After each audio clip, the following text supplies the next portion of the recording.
Now, for today's video, we are going to discuss perspective versus perception.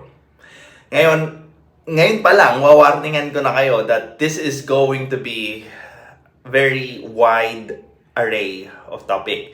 We might touch a lot of topics aside from what we are going to talk about. And kung ayaw nyo ng ganon at nalilito na kayo sa ganon, well, you can now scroll up, manood na kayo ng mga simpleng bagay, mga mabababaw, and enjoy the hits of dopamine. This is Pinoy Extreme.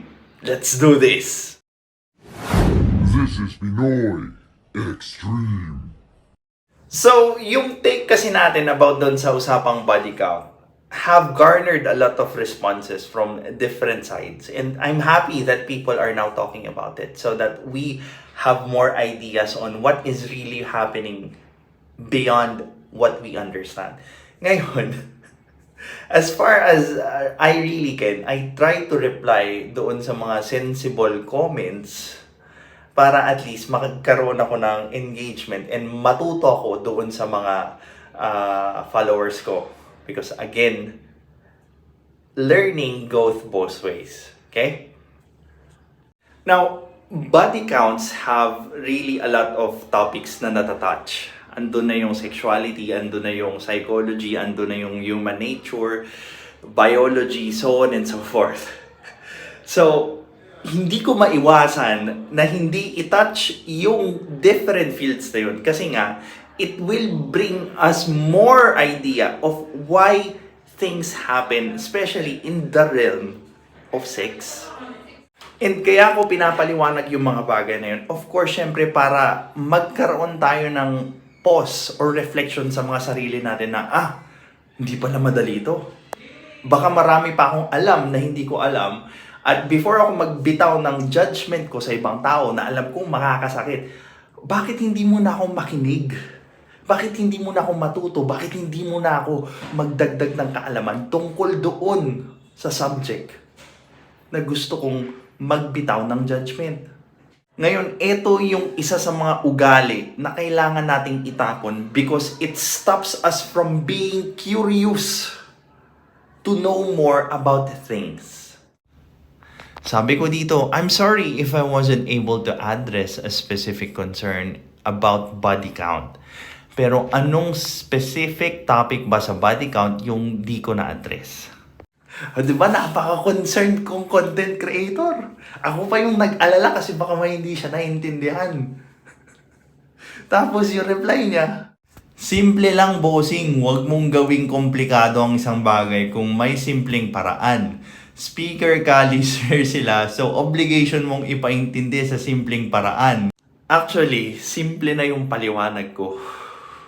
It's just so that yung mga simple na yun, pinagsama-sama mo hanggang sa naging komplikado sila. And hindi mo rin kasi matatakasan yung pagiging komplikado ng buhay. Remember, lahat ng iwasan mo sa buhay mo, at some point, babalikan ka niyan. Hindi mo matatakasan ang pain sa pagharap ng mga komplikasyon or komplikadong buhay kasi nga, life will find a way para balikan ka niyan. And sa tingin ko, mas maganda na bumalik sa'yo yung hamon ng buhay nang meron kang alam kesa ayaw mong matuto.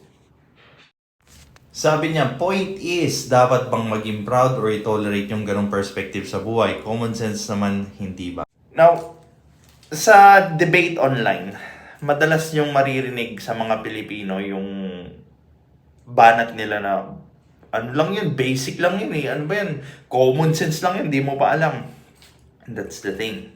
That's the common pitfall of Filipinos wherein very evident or kitang-kita yung tinatawag nating Dunning-Kruger effect. Ano yung Dunning-Kruger effect? Yun yung effect na kung saan yung mga taong may konting kaalaman ay sila pa yung very confident sa mga sarili nila. Very, ano pa bang word? Authoritative sa mga sinasabi nila. Na para bang mas kahit na yung kausap nila is mas capable or mas may sense, hindi na nila napapansin yun because they are very absorbed in their self. So, the takeaway for this video is to always stay hungry. Always stay curious. Always think that you do not know anything. Because when you do, binibigyan mo yung sarili mo or yung utak mo ng space para i-consider yung mga bagay na hindi nila alam at makapagbigay daan sa bagong learning. This is Pinoy Extreme. Have a good day.